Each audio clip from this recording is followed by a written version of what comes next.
How does being an immigrant shape your views on immigration?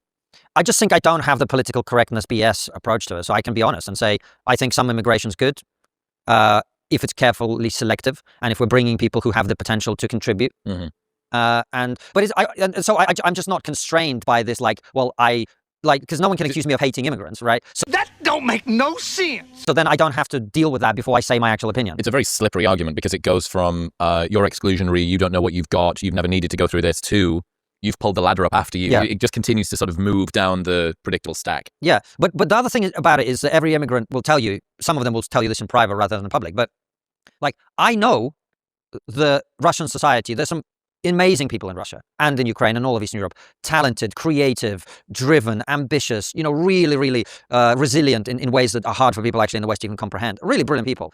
But there are also some awful people in Russia. Now, if we are going to allow people to come from that country or any other country, which of those groups of people do we want, right? Like, we'd all acknowledge that every country has within it the types of people that you'd want more of and the types of people you might want less of if you wanted a cohesive, dynamic society. So I can say, without being called a bigot, I do not want the dregs of Russia's society or the dregs of Ukrainian society or the dregs of Armenian society or the dregs of the Pakistani society in our country.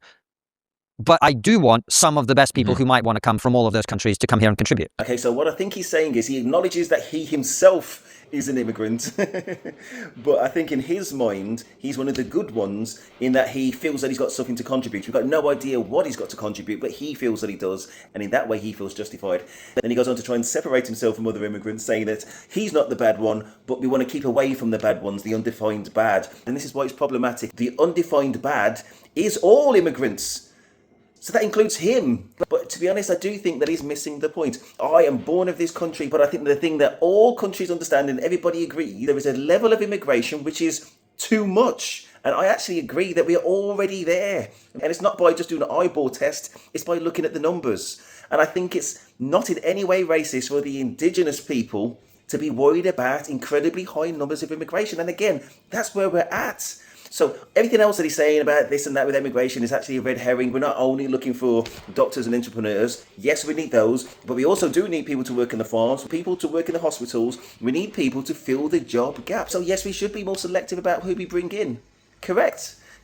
Everything else is a red herring. And one of the avenues where people seem to be gaming the system is asylum. So again, the solution really is, do we want to try and alter that treaty or withdraw from it? And then we're having a sensible debate. I think there's absolutely nothing wrong with that debate. But the one thing that I will add that I mentioned earlier, there's the understandable concerns about immigration on one hand, and there's the economic cost in terms of leaving Europe in the hope of being able to manage our own borders again. But I think what this whole exercise has revealed is, without being in Europe, we'll never get the cooperation of France, and we'll never be able to stop them coming over unless we withdraw from that treaty. So without that, there's nothing else. But even with that, we can't send people to other countries because they've got a right to say no, and they will say no. So we've got this whether we like it or not. Remember how much it cost to send 100 people to Rwanda? It's like 100 million plus for 100 people that never actually touched ground in Rwanda.